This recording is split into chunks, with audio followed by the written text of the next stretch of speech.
Hi everyone, I'm here to read chapter 22 from When the Sea Turned to Silver.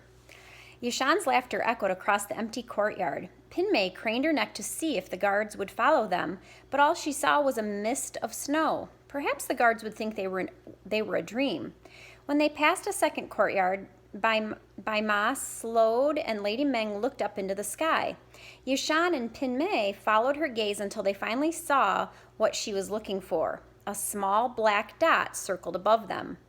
"Thank you," Lady Meng said to the swallow. "Now the king, please."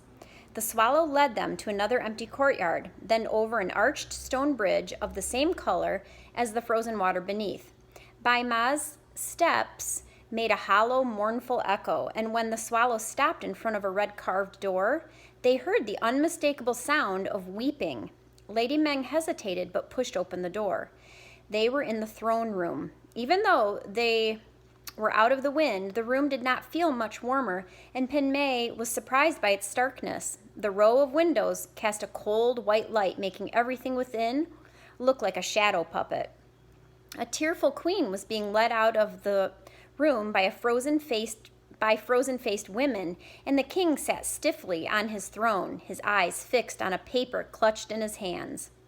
But the creaking of the door forced the king to look up, and when he saw the visitors, his face lit with surprised recognition, melting his stiffness. "Meng Hai," the king said, standing and reaching to pull Lady Meng up from her low bow. "What are you doing here?" "KJ," Lady Meng said, grasping his arms in greeting. She glanced at the floating silk swirls of the departing women. "Why is the queen upset?" "We just received some bad news. The emperor has conscripted the men of a village north of here, and we—" The king hesitated and glanced around warily. "And we have friends there." Those must be some close friends, Pinmay thought. She felt she shouldn't be listening, but how else would they know when to ask about the dragon's pearl? She bit her lip and glanced over at Yashan. He, like her, had kneeled in a bowing position. He shrugged at her.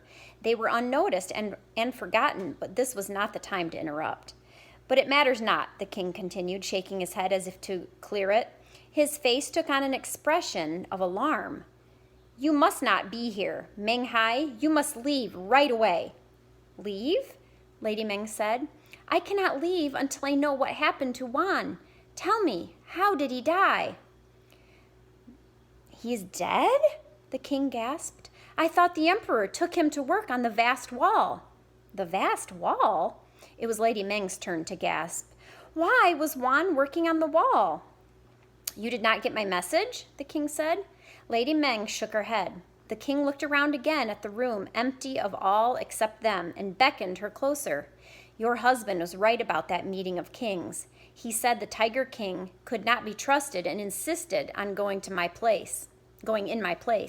The king said in a fierce whisper. The meeting was a trap. All the other kings were killed. The Tiger King made all his men the new kings, killed the old emperor, and then made himself the new emperor, the ruler of all." "But what of Wan?" Lady Meng pressed.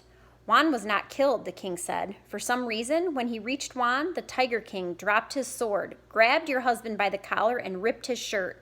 Then the Tiger King held a piece of the shirt in his hands, laughed, threw Wan to the ground, and told his men to take him away." "Ripped his shirt," Lady Meng whispered, and Pinmay thought about the dragon shirt Lady Meng had sewn. It had failed to protect her husband. "And then, not long after, he became invincible," the king said, scowling.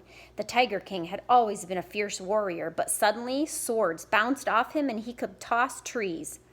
"And boys," Yashan added grimly to Pinmay. She grimaced. Was Ama with this emperor now? A man who didn't sound like a man at all? Pinmay swallowed and pressed her hand over Ama's bracelet as if she were hiding it. "Now that he is emperor, the mountains bleed red where he has whipped them to make room for his vast wall," the king continued, either not hearing Yashan or ignoring him. "And men like your husband toil for him there night and day." "Then I must go to the vast wall," Lady Meng said without hesitation. "I will find him, alive or dead." "Wherever you go," the king said, "you and your friends must go immediately. It is not safe here, Meng Hai." But we just got here, Yashan said, lifting his head with indignation. Pinmay frowned in agreement. They still needed to ask about the dragon's pearl. The king looked directly at them for the first time, and Pinmay's protests were temporarily forgotten in her surprise. The king's face was white and gaunt, and the deep shadows of his eyes looked as if they had been painted with smoke. He looked more like a ghost than a king. "You don't understand," he said. "This is no place for children or friends." The door to the throne room burst open, and with a biting gust of cold air, a servant flew to stand before the king. "The emperor is here," the servant girl gasped. All right, stay tuned for chapter 23.